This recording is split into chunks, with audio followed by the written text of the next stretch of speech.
मित्रांनो नमस्कार. आजच्या या विशेष अपडेटमध्ये आपण महागाई भत्त्याबाबत आलेली सर्वात ताजी आणि महत्त्वाची माहिती सविस्तर जाणून घेणार आहोत. केंद्र सरकारकडून आलेल्या संकेतांनुसार महागाई भत्ता पुन्हा एकदा 3% वाढवला जाणार असून ही वाढ लागू झाल्यानंतर सध्याचा डीए थेट 61% पोहोचणार आहे.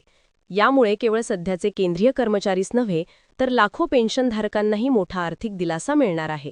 महागाई भत्ता किती वाढतो हे दरमहा येणाऱ्या CPI-IW म्हणजेच औद्योगिक कामगार ग्राहक किंमत निर्देशांकातील वाढीवर अवलंबून असते.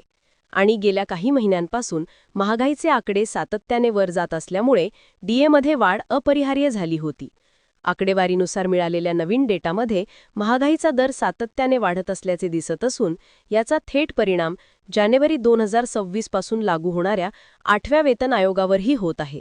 8व्या CPC-साठी महागाई भत्ता 61% पोहोचल्याने फिटमेंट फॅक्टर किती वाढू शकतो याबाबत कर्मचाऱ्यांमध्ये उत्सुकता निर्माण झाली आहे, कारण फिटमेंट फॅक्टर ठरवतो तोच कर्मचाऱ्यांचा बेसिक पगार आणि त्यातूनच पुढे सर्व भत्त्यांची गणना केली जाते.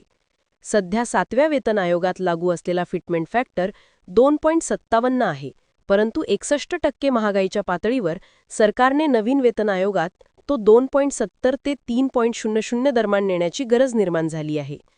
आणि तज्ज्ञांच्या मते हा रेंज अत्यंत शक्य आहे.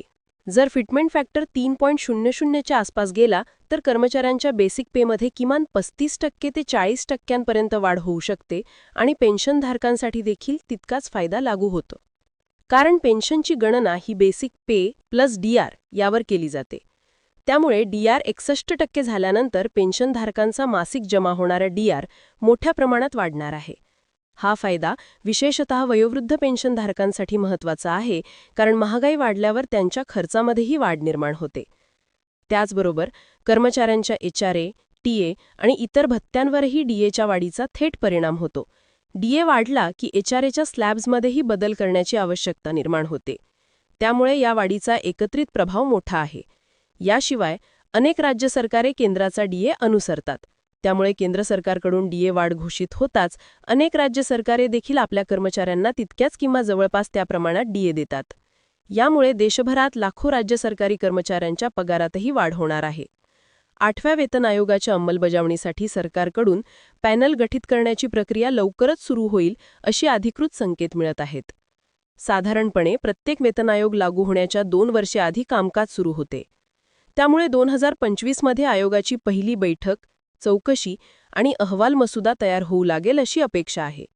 8 CPC लागू होण्याची संभाव्य तारीख जानेवारी 2026 अशीच मानली जात आहे. महागाईचा वाढता दर पाहता सरकारलाही नवीन बेसिक पे स्ट्रक्चर तयार करताना मोठे सुधार करावे लागणार आहेत. सरकार महागाई नियंत्रणात ठेवण्यासाठी विविध पावलं उचलत असली तरी आंतरराष्ट्रीय बाजारातील दर, उत्पादन खर्च आणि स्थानिक बाजारातील मागणी पुरवठा यांचा प्रभाव थेट CPI-IW वर दिसतो.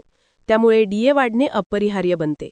कर्मचारी संघटनांनीही या वाढीचे स्वागत केले असून 8 CPC-मध्ये फिटमेंट फॅक्टर वाढवून किमान पगारामध्ये मोठा बदल करण्याची मागणीही त्यांनी केली आहे. त्यांचं युक्तिवाद असा की महागाई वेगाने वाढत असल्याने सध्याचा पगार आणि जीवनावश्यक खर्च यांच्यात मोठं अंतर निर्माण झाले आहे. त्यामुळे नवीन आयोगाने एक मजबूत सुधारणा करणे अत्यावश्यक आहे. पेन्शनधारक संघटनाही याच मागणीवर ठाम असून DRमध्ये वाढ आणि पेन्शन रिव्हिजन नियम सोपे करावेत अशीही मागणी होत आहे. तर मित्रांनो, एकूणच पाहता महागाई भत्त्याची 3% वाढ, विद्यमान डीएचा 61% प्रवास आणि येणाऱ्या 8 CPC-मधील फिटमेंट फॅक्टरवर होणारा प्रचंड परिणाम ही तीनही गोष्टी पुढील काही महिन्यांमध्ये कर्मचाऱ्यांच्या आणि पेन्शनधारकांच्या जीवनावर मोठा प्रभाव टाकणार आहेत. जानेवारी 2026 हा बदलाचा सर्वात मोठा टप्पा ठरणार आहे आणि त्यासाठीची तयारी सरकार तसेच कर्मचारी दोन्ही बाजूंनी सुरू झाली आहे.